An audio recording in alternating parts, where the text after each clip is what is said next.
Hello.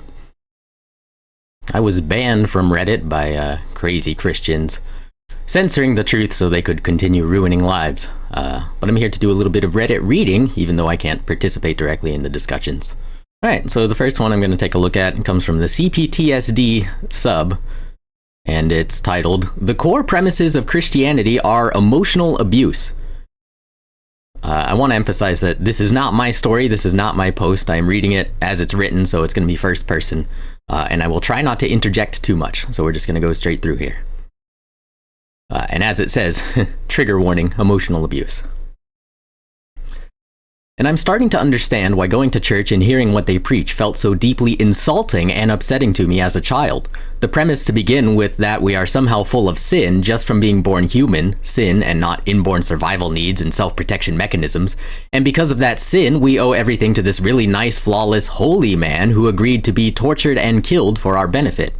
It manipulates children's natural empathy, draining it on imaginary characters who are supposedly more valuable than themselves. It psychologically and emotionally coerces them to see themselves as inherently bad and value and care more about the imaginary being than about any other real living person, including themselves. It primes them to blame anything painful or difficult that happens to them as either something they subconsciously deserve for being so sinful and bad, or as God's plan. People with kind and loving parents may resonate more with the forgiveness and blessings aspects, focusing their religious practice and beliefs on how forgiving Jesus is and how much of a relief it is to be forgiven. But those of us raised in trauma, abuse, and emotional neglect, we are very much primed to see more and more evidence of our sin and flawedness. We may even engage in some futile attempt to be perfect and become more like this venerated imaginal figure of ultimate perfection, which can easily set an abuse victim up for allowing themselves to be hurt and used in the name of goodness and perfection and always being nice to others. I realized that from day one, being dragged to church, I was being set up to internalize ideas about the world and being human, about the universe, about my emotions and what I deserved or not, about my essential worth, that were untrue and self-abasing. I was being set up to feel more conviction about the baseless badness my abusers projected onto me and hurt myself even more, all because of what is essentially a culturally backed, self-deprecating fan fiction. Good post, man. Thank you. Kirino Morino Majo. I'm sorry for butchering that. I see they are suspended. Me as well. I can only guess what happened. Mod making it clear, well, deleted mod and see, like, I don't know, have they been cracking down on this shit? Are we still allowed to criticize Christianity, as we should, because it is a threat to everybody? Because this mod is deleted, and there's a comment here about another post that was locked, and now that mod had unlocked it. But yeah, I agree with much of this post, maybe the entire thing. It's a horrible psychological abuse, and especially for kids who genuinely take it to heart. Like, that's the fucked up thing. The more you care, the more it exploits you, and it hurts. And so, like, I don't know, maybe the rest of my family wasn't that bothered because they didn't actually care. Maybe they were lying the whole time. But I fucking cared, and I put my life in it like I was told to, like I was told I had to do lest I burn in hell. It's insanity.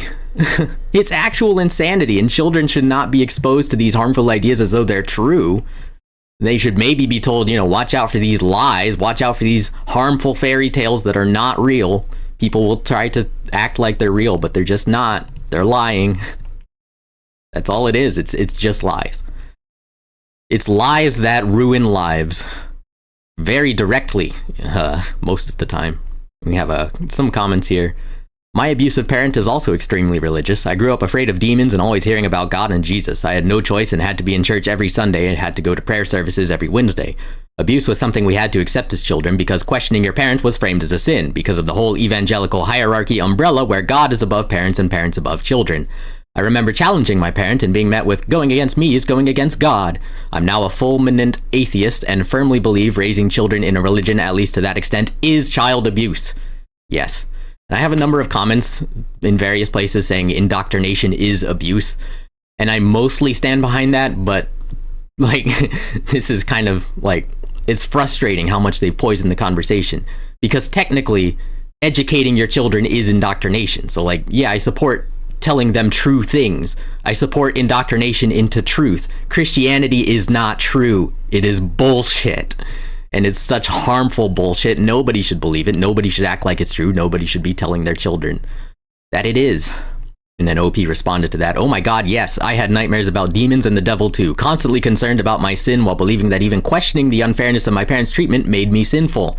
I went through the same thing and came out the other end believing the same as you about religious indoctrination. It is child abuse." Thank you for your response. Here's another comment. "Sounds almost identical to my childhood, except I'm Muslim. Abrahamic faiths are crazy." In response to that, "Islam and Christianity are pretty similar. The only thing keeping a lot of fundamentalist Christians from killing someone is the law." We have someone's post who was mass deleted and anonymized with redact, but somebody quote commented them. And apparently they had said it also promotes disassociation and not listening to your natural impulses that are the premise of far-gone trauma. It's especially harmful to girls and women because right out the gate at Bible school, we learn a woman caused the original sin. God, the beginning and the end, is a man. Adam is a man who leads Eve, and the one time she has an original thought, it's the original sin, which, by the way, was eating a fruit from the tree of knowledge. So there it is. Women should not trust their own feelings. Men should not trust a woman's thoughts or feelings, and we should be skeptical of knowledge. I'd die before I let my child be exposed to nonsense like that as education. I grew up Southern Baptist in the Bible Belt. The scare tactics, man. I would constantly hear, if you were to die on the way home tonight, would you go to heaven or hell? I first remember this happening when I was around 9 or 10 years old, before I was saved, meaning, according to them, I would go to hell if I died that night. Around this age, I started seeing the hypocrisy of the adults, how they preached to love and accept everyone, but they were the most judgmental people and flat out racist. It fucked me up. And yeah, having grown up Southern Baptist myself, I got saved at 8 years old because they were scaring us to death. Can't express how much I despised the entire conceit. You're telling me I was forced into this world, an innocent, ignorant child, born wrong because of some stupid imaginary thing that happened at the start of time at the hands of a supposedly omnipotent and omniscient deity, and now I have to pay for it for some other deity's love? That's some abusive shit, even when you don't get into Jesus' fan club. In case anyone missed it, they seem to love the fire and brimstone way more than the hippie stuff. The entire concept is gazing toward destruction because some sociopaths want to sell you a bridge to the eternal reward. Then we elect them and give them our money to make sure everyone suffers because that's the American way. I don't know. No one ever seems to address the concept at its core. It's easy to pawn it off on fundamentalists sucking, especially when we're running Hitler's fan club president for the third time. At its core, it always felt wrong to me. I fully understand why now, of course. Another twisted form of love and expectation. And there are many more comments there. I'll post a link in the description. You're welcome to check it out for yourself. Join in. These are real stories from real people. Thank you for watching. If you have any stories you'd like me to read, feel free to send them in, I guess, either in a comment or snoopsqueak@gmail.com. Whatever. Hope you have a good day. Don't fall for scams. Don't fall for lies. Lies are killing us. Be very careful what you believe. Be very careful what you say. Thank you.